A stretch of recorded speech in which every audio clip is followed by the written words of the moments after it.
يا مساء الخير على كل متابعيني. معكم عالم نرمين. جيت لكم النهارده طبعا ميزانية الشهر. انا ليا فترة ما نزلتش حاجة زي كده خالص، دي اول مرة انزلها على القناة عندي. انا هنا جبت فراخ، وتعالوا نشوف مع بعض انا ازاي هقسم الفراخ وازاي هغسلها في الاول، وبعد كده هنقسمها وهنعمل لها التتبيلة اللي انا بعملها بتاعتها. تتبيلة سهلة وان شاء الله هتعجبكم، وهتوفر معاكي الوقت انك تشيلي الحاجه متبله ومتفرزه جاهزه، ومش هتبقى معاكي وقت انك تطلعي الحاجه من الفريزر لسه هتتبليها، تشيليها متبله وجاهزه وتبقى سهله معاكي ساعه التحضير. ويلا تعالوا نشوف مع بعض ازاي هنغسل الفراخ وازاي هنقطعها وازاي هنتبلها. ويا رب الفيديو يبقى خفيف على قلبكم. ولو انتي اول مره تشوفي قناتي ما تنسيش تشتركي في القناه وتفعلي الجرس عشان يوصلك كل جديد، وما تنسونيش بقى في اللايكات يا حبايبي علشان خاطر يترفع ويوصل لكل حبايبنا. ويا رب يلا فيديو خفيف عليكم، يلا بينا نشوف الفيديو. انا كده هنا جبت الفراخ، انا جايبه هنا حوالي 3 فرخات. هغسلها طبعا عشان هي مش نظيفه. انا غسلت الحوض طبعا وعقمته بالخل والليمون، وبعدين نزلت فيه الفراخ وابتديت اغسل. قلت اوريكم قبل ما اغسلها. انا خليت الراجل الفراخي يقطعها لي عشان تبقى سهله معايا في التقطيع، عشان كده انا هقطعها. وانا هشيل طبعا الضفر ده كده، طرف الجناح ده انا هشيله تمام، وهشطفها طبعا واغسلها كويس. وهغسل كمان الحتت دي اللي بتطلع من الورك اللي هي الكبد دي كده، طلع كل ده كده كويس. هشطفها كويس وخلي بالي كده لو في شعر ولا حاجه. بصي اهو زي ما انتم شايفين الرجل فيها شعر، انا هغسلها طبعا وهنضفها. انا بس عشان مش عايزه الفيديو يطول عليكم هغسلها كويس من الحاجات دي. شايفين كل الدم ده انا هطلعه كده، هطلعها هشيل ده كله. وتعالوا نشوف مع بعض انا هتبلها وهنقسمها ازاي.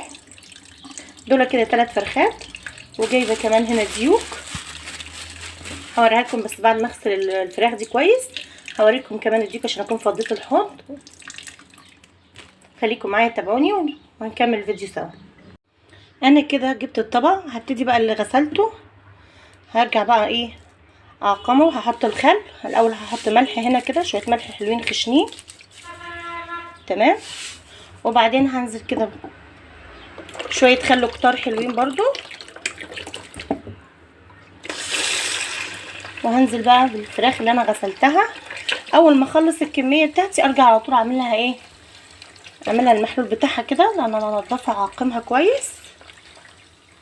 الخل هنا خل او ليمون، انا مش بغسله بدقيق، يا خل وملح بس، مش بستخدم الليمون ولا بستخدم الدقيق اللي هو الطحين يعني. بس انا دلوقتي هغسل الكميه دي وارجع ايه اشطفها تاني من الميه، بس هسيبها شويه قبل ما اغسل ايه، قبل ما اغسل الفراخ الصغيره اللي معايا دي. هغسل الفراخ وبعدين اطلع من دول، يكون اخدوا فتره شويه حلوين كده في الميه. ابتدي اسيبها شويه على جنب لغايه ما اغسل الفراخ. هبتدي كده اغسل بقى الديوك. انا هحط كده خل ابيض وملح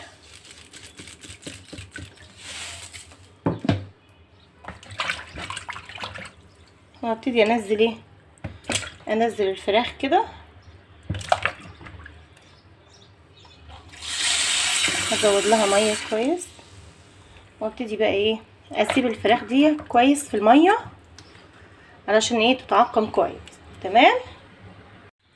انا كده هبتدي افصل الجناح من الفراخ.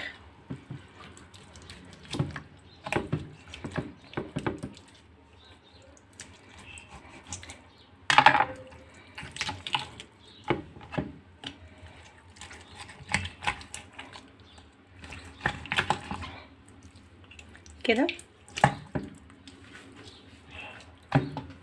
وهشيل الجلد ده خالص. دلوقتي هبتدي افليها كويس، اشيل الصدر ده يعني انا مش محترفة في الفري، بس هحاول ان انا اطلعها كويس سليمة. انا هرجع اغسلها تاني، يعني بعد الغسل ده كله لا هرجع اغسلها كمان تاني. ممكن كده بتعملي فراخ بانيه، هتعملي شاورما، تعملي بيتزا فراخ. يعني انا ساعات بخلي. انا دلوقتي فليت الصدور، ولما فليت الصدور بقت عندي الحاجات دي، هيكل الصدر. تمام. دلوقتي هعمل ايه؟ هطلع الحاجات دي اللي فيه دي كده، بصي همسك كل واحده وهبصي طلعت حته قد ايه. هجيب بقى ورق فل واحط فيها، وارجع تاني افلي كويس.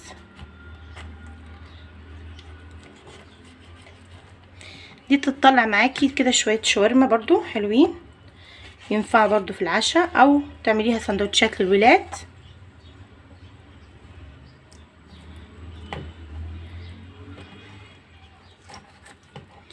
انا هطلع برضو، بصوا هنا برضو فيه هطلعها. انا كده معايا هنا التتبيله دي، حبيتين طماطم زي ما انتم شايفين كده، وفلفل برضو 2، وبصل، ودي هنا معلقه صوص باربيكيو، ومعلقه صغيره شاي، دي معلقه كبيره صوص باربيكيو، معلقه صغيره مايونيز، وده برضو معلقه كبيره توم، وهنا معايا كاري وكركم، ده كاري اول واحد، ده كاري، واللي جوه ده الكركم، نص معلقه نص معلقه، ودي بهارات مشكله برضو نص معلقه، نص معلقه ملح، ودي 3 حبات بطاطس متوسطين. ودي كانت التتبيله بتاعتي انا جاهزه معايا. انتي عايزه تحطي اي حاجه تانية اضافيه براحتك حطي. كاتشب، انا بصراحه كنت المفروض احط كاتشب بس انا ما عنديش كاتشب، انا هعمل بالتوابل الموجوده اللي عندي دي. هي تتبيله سهله وخالص. بعدين انا هضربها في الكبه. حطيت الفلفل الاول دلوقتي في الكبه بتاعتي، وبعد الفلفل هحط البصل بعد ما البصل قطعته كده، وهحط الثوم، معلقه الثوم، وهفرم الفلفل الاخضر مع البصل والثوم. طبعا هحط ملح طالما بصل يبقى الملح، هحط البهارات المشكله دي كلها،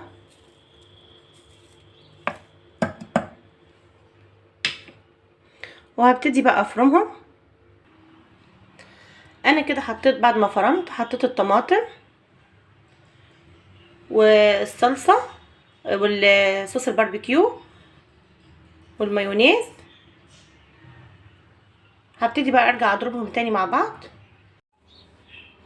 انا كده خلصت الكميه، فليت الصدور. انا دلوقتي عملت الصدور كلها زي ما انتم شايفين كده. طبعا هبتدي اتبل التتبيله اللي هي وريتها لكم، اللي هي فلفل وبصل وطماطم وصوص باربيكيو ومايونيز وتوم فلفل اخضر. هاخد كده اتبل كده جزء جزء. انا كده دي صوابع ستريبس مقرمشه برضو بتعوز تتبيله، فانا التتبيله اللي انا عملتها فخليتها للفراخ، كميه الفراخ كلها تبلت بيها كميه الفراخ كلها عندي، يعني ان كان دبابيس، الاجنحه، الفخاد، الشاورما، الفراخ البانيه اهو، حتى الفراخ البانيه اهي، شرايح البانيه برضو بنفس التتبيله، وزي ما انتم شايفين كده حتى الدبابيس.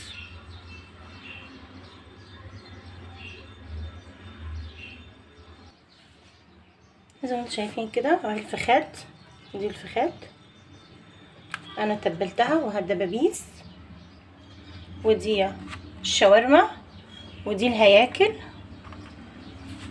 زي ما انتم شايفين كده، دي قطع الاسبريس هي القطع الصغيره، والفراخ بانيه برضو اهي هياكل، ودي الاجنحه. اهي الاجنحه. عايزه تعمليها صينيه مع بصمه بطاطس، عاوزه تعمليها فراخ كوكي اللي هي بتبقى مقرمشه تحمريها زي ما انتوا شايفين. انا تبلت بنفس التتبيله، تبلتهم كلهم.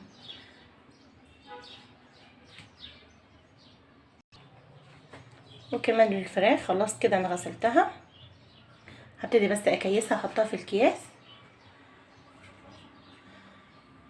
هو كان يوم متعب طبعا، اول يوم ده بيبقى متعب زي كده لما بتفرزي فيه الحاجه، بس بعد كده خلاص بترتاحي باقي الشهر كله، تبقى حاجتك جاهزه متبله، بتطلعي الطبق على طول وتشتغلي فيه،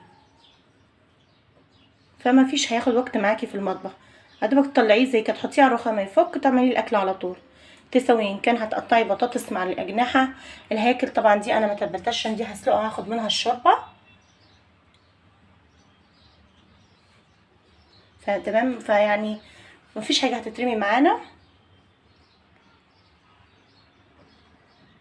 وده كان الشكل النهائي، ويا رب الفيديو يكون عجبكم، وما تنسونيش بقى في الاشتراك وتفعلوا الجرس علشان خاطر يوصلكم كل جديد من القناه.